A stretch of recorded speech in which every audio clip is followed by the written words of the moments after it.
Assalamualaikum warahmatullahi wabarakatuh.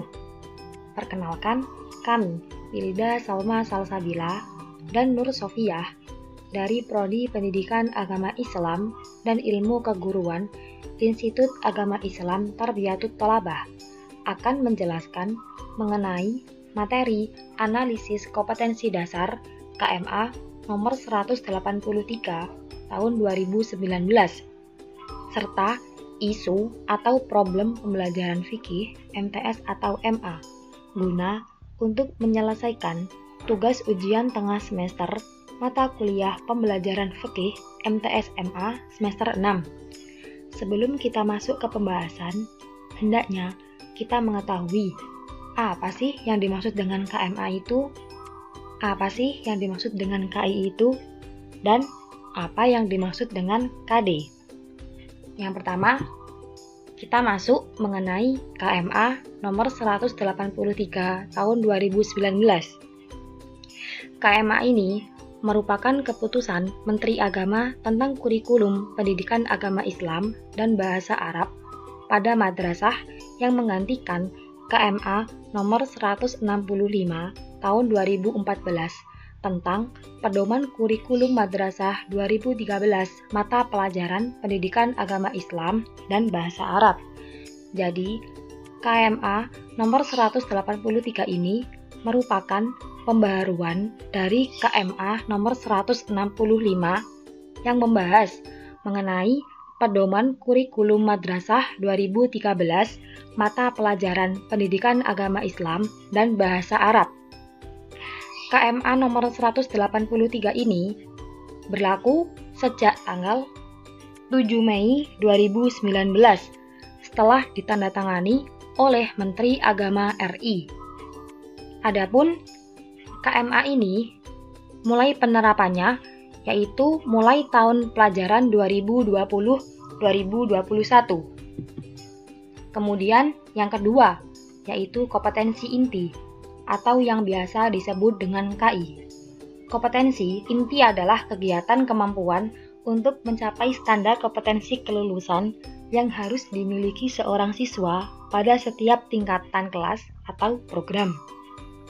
Jadi, KI di sini merupakan sifat turunan atau penjabaran dari SKL. KI di sini harus mencakup 4 komponen, yaitu sikap spiritual, yang bisa dikenal dengan KI1, kemudian sikap sosial, yang biasa dikenal dengan KI2, kemudian pengetahuan, yang biasa dikenal dengan KI3, dan keterampilan, yang biasa dikenal dengan KI4. Kemudian kita masuk pada slide selanjutnya, yaitu kompetensi dasar atau KD. Kompetensi dasar adalah pengetahuan, keterampilan, dan sikap minimal yang harus dicapai oleh siswa untuk menunjukkan bahwa siswa telah menguasai kompetensi inti yang telah ditetapkan. Oleh karena itu, maka kompetensi dasar ini merupakan penjabaran dari kompetensi inti. Setelah mengetahui apa itu KMA, KI, dan KD, sekarang saatnya kita untuk membahas mengenai analisis KI-KD.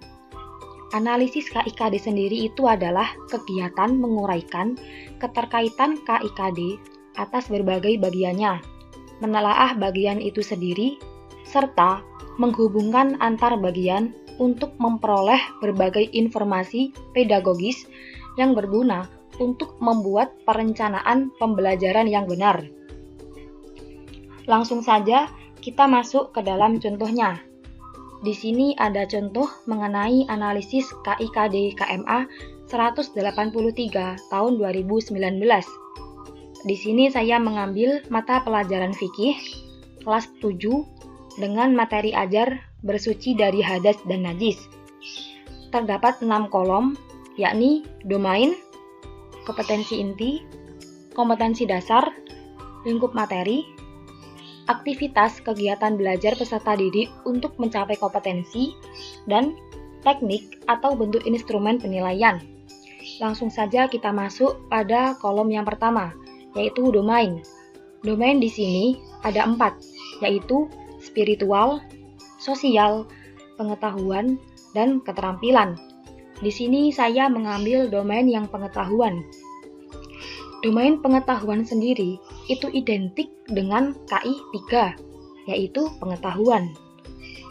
KI 3 di sini berisi mengenai memahami pengetahuan berdasarkan rasa ingin tahunya tentang ilmu pengetahuan teknologi, seni, budaya, terkait fenomena dan kejadian yang tampak mata. Dari kompetensi ini akan turun menjadi kompetensi dasar. Di sini terdapat dua kompetensi dasar. Yang pertama yaitu memahami alat-alat bersuci dari najis dan hadas. Dan yang kedua yaitu menerapkan tata cara bersuci dari hadas dan najis. Kedua kompetensi dasar tersebut masih dalam lingkup materi macam-macam alat bersuci dari hadas dan cara mengaplikasikannya. Kemudian, untuk mencapai kompetensi tersebut, ada beberapa kegiatan belajar yang harus ditempuh oleh peserta didik. Yang pertama yaitu mengamati tayangan video teknik bersuci dari hadas dan najis. Jadi nanti guru akan menampilkan cuplikan video mengenai teknik bersuci dari hadas dan najis. Setelah itu, nanti ada sesi bertanya mengenai alat-alat bersuci dan cara penggunaannya. Jadi nanti guru akan memberi stimulus kepada peserta didik agar si peserta didik nanti bisa memunculkan beberapa pertanyaan mengenai alat-alat bersuci dan cara penggunaannya. Setelah ditayangkan video tadi, nanti seorang guru akan mengelompokkan siswanya menjadi beberapa kelompok untuk melakukan sesi diskusi. Sesi diskusi ini akan mendiskusikan mengenai cara bersuci dari hadas dan najis.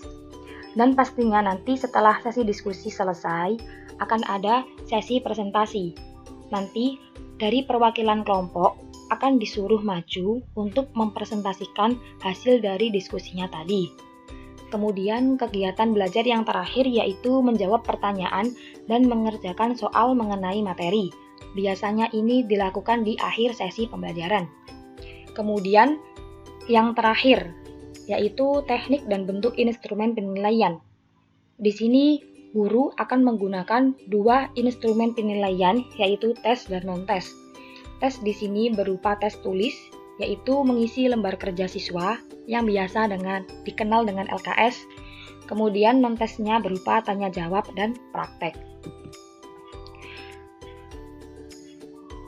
Setelah kita membahas mengenai analisis kompetensi dasar KMA 183 tahun 2019, sekarang kita akan membahas mengenai problematika dalam pembelajaran fikih MTS atau MA. Dalam proses belajar mengajar, pastinya akan mengalami beberapa problematika. Maka dari itu, khususnya bagi calon guru, hendaknya mengetahui apa saja sih problematika yang nantinya akan terjadi di dalam proses pembelajaran. Yang pertama, yaitu problematika yang akan dialami oleh seorang guru. Problematika tersebut yaitu keterbatasan jam pelajaran, kemudian terbatasnya buku-buku penunjang dan sarana, dan pengelolaan kelas. Untuk mengatasinya, dianjurkan untuk seluruh guru membuat perencanaan pembelajaran yang biasa disebut dengan RPP, guna untuk mengatasi kehabisan jam pelajaran. Kebanyakan guru yang kehabisan jam pelajaran itu karena guru tersebut tidak berpacu pada RPP yang telah ia buat. Kemudian, untuk terbatasnya buku-buku penunjang dan sarana, alangkah baiknya jika seorang guru itu memiliki buku-buku penunjang secara pribadi. Bisa diambil dari internet, artikel, atau website-website lainnya. Dan alangkah baiknya jika seorang guru itu bisa memanfaatkan sarana dengan sebaik-baiknya. Kemudian untuk pengelolaan kelas. Pengelolaan kelas di sini bisa dipelajari dengan bagaimana cara guru menata ruang kelas, bagaimana cara guru bisa mengondisikan kelas agar bisa lebih tertib. Kemudian bagaimana cara guru menggunakan metode yang tepat dan lain sebagainya. Kemudian problematika yang kedua yaitu yang biasa dialami oleh siswa, yaitu kecerdasan peserta didik yang tidak sama, latar belakang pengetahuan siswa yang berbeda, semangat belajar siswa yang berbeda-beda pula. Peran guru di sini sangat dibutuhkan oleh peserta didik, terutama bagaimana cara guru menggunakan metode-metode yang akan guru gunakan. Alangkah baiknya jika guru-guru tersebut itu bisa menggunakan beberapa metode yang dipadukan dengan beberapa media, guna untuk memudahkan si anak didik memahami apa yang dijelaskan oleh guru.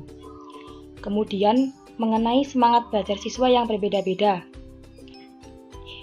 Peran guru di sini juga sangat dibutuhkan, karena guru harus bisa mendorong siswa agar bisa semangat belajar, terutama bagi mereka yang semangat belajarnya itu sangat rendah. Demikian tadi penjelasan kami. Mohon maaf jika terdapat kesalahan kata yang tidak sengaja terucapkan. Jika terdapat kritikan dan saran, silakan tinggalkan di kolom komentar. Sekian dari kami. Wassalamualaikum warahmatullahi wabarakatuh.